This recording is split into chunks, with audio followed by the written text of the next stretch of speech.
Hello and welcome to another tutorial. Today I want to take a look at redesigning an old single.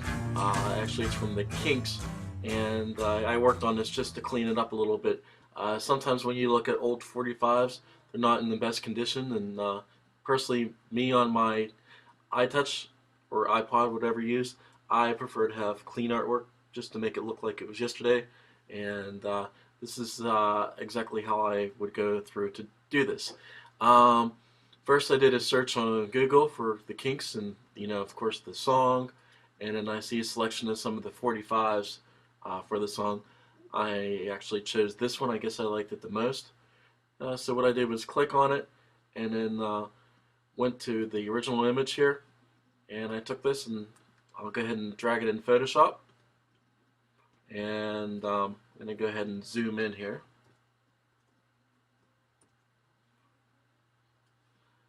Okay, there's a few things that we'll be using. The first would be the magic wand tool, and the second would be the clone stamp tool.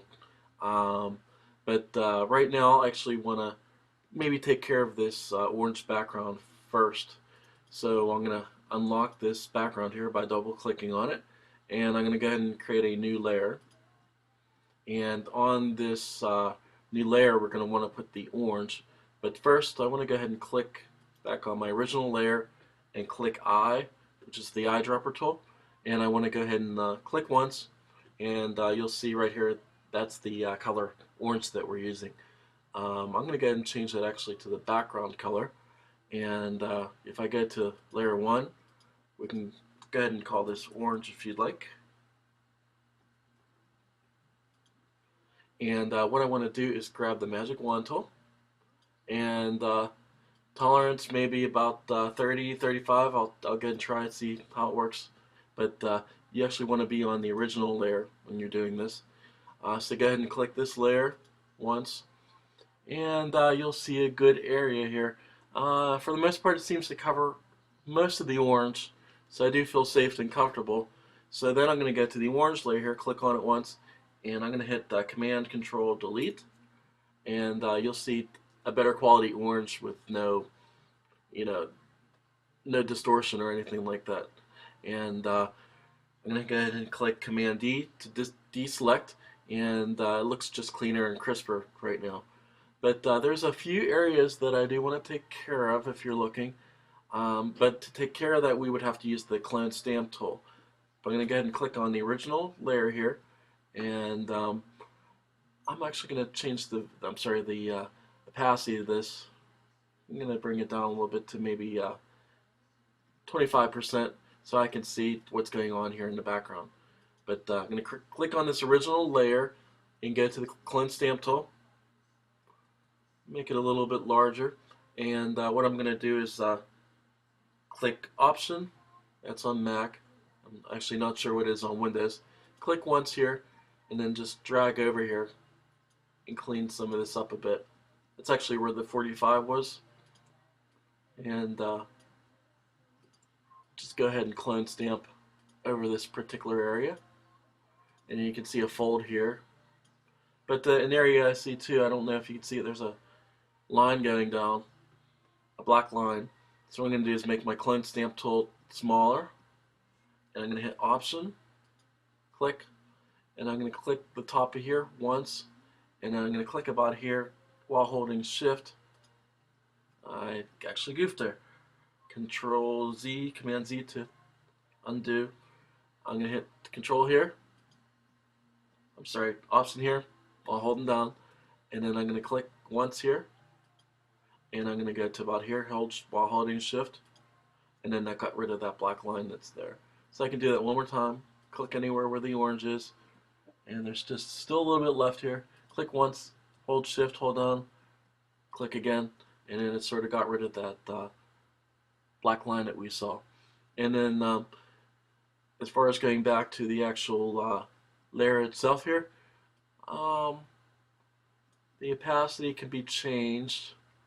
And I'm just going to leave it about maybe 50% here, because you don't want it to look like it's too much. You sort of want to keep with the integrity of the old 45.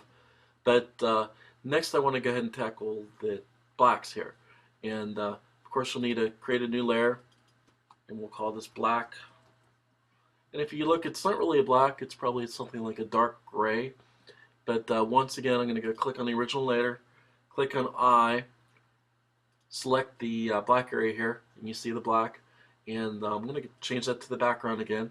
And we're going to grab the magic wand tool, and then I'm going to go ahead and click on each letter. And of course the K is selected, but we want to go, of course, to the black layer. So that's where it's going. And hit Command Delete or Control Delete, and we'll apply this to every letter. And then, I'm sorry, I should explain, hit Command Control D to deselect. So go ahead and I can do the I in the same manner.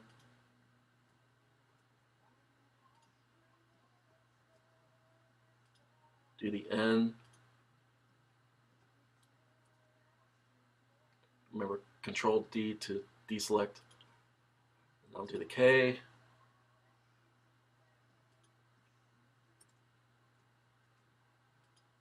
And finally the S. And then we have this area down here. I'm going to keep with the tolerance of 35, and we'll see what happens. Whoops, sorry. Click the layer down here and then do it. And once again, I'm going to go ahead and hit click on black and hit Command Control Delete, and then Command D to deselect and get back to the original layer. Maybe grab a little bit here, get back up here.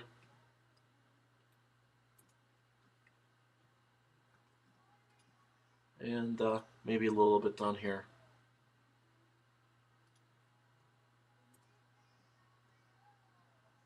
Command Control D to deselect.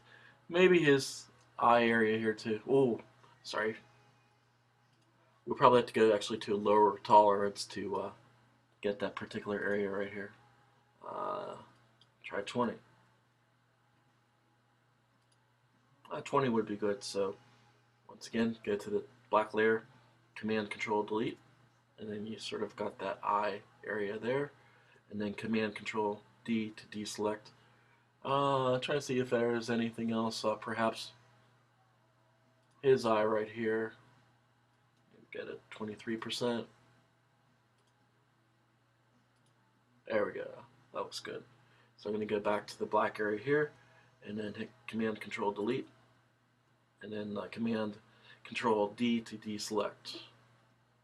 And one more about his eye here. And we'll go here to black, Command Delete. Actually, I don't know if I particularly like that. So I'm going to actually go back, deselect, and maybe just leave that as is. But you get the idea here. So, once again, you would choose an area, find the perfect tolerance for that area, go to the black, Command Control Delete, and then get this particular area here, which we'll try 35 again.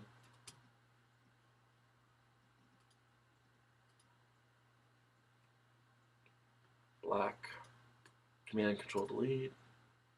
So you sort of get the idea what's going on here. And then we can actually go to the whites real quick and go ahead and click on the original layer. And I actually want to change my background to the white, as you can see here, the white. And of course, we want to go ahead and create a new layer, and we'll call this white. Oops. Double click on here. There we go. White.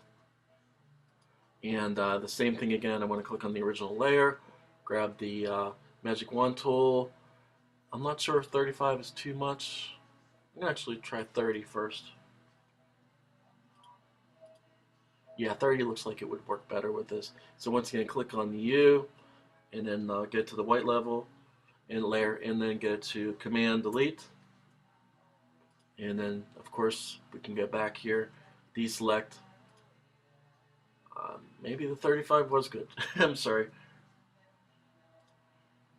Okay, so I'm having a hard time with this S. Okay, here we go, cool. And then Command, actually go to the white layer, Command, Control Delete, and you sort of get the idea how this works now. I guess I'll do one more, deselect, and then do the N. Whoops, I actually goofed. I had it on the wrong layer. Put on the white layer, Command Control Delete, and then deselect. And then the only thing we want to do now is you sort of get the idea how it works. I just want to change the opacity some of these. We did the orange. It looks fine. It's about 49%, 50%. If we go to black, black is too much. So I'm actually going to decrease it so we can sort of blend the two because you don't want it to look like it's too much. Let's see, I'll go to 0 and work my way up. And I think maybe around 38%. I can go a little bit higher. There we go. I think something like that might be good, around 70, 75%. And if you need to, say you don't want it that high with the 70%, and then like you see some problems here with his the bottom here, of course, where the 45 was. All you do is go to the original layer, grab the clone stamp tool, and once again click Option, and then grab that layer, wherever it's black here, and go over this particular area here and clean it up a little bit. That was bugging me. That happens sometimes when of course the 45 is round, and that's sort of what happens in that situation. But I'm just cleaning the areas a little bit with the clone stamp tool. And then the last thing I guess that we would want to do, actually the last thing I need to change the opacity a little bit to the white here. I'm going to maybe leave that about 61%. And the last thing that we would need to do is crop the entire picture. So what I want to do is go in the first layer, grab the crop tool, and then just grab anywhere outside of here. And looks like it stops about right there. And then use the crop tool and then hit return, or just hit the check mark. And there you go. That would be the end result right now. Of course, I can work a little bit more on the opacity, and of course, right here, some of the edges here that you can use with the, the clone stamp tool. But pretty much that is it. And so this takes care of this design, how to redo an old 45 record cover. Thank you again for listening, and don't forget to subscribe. And thank you very much for your attention.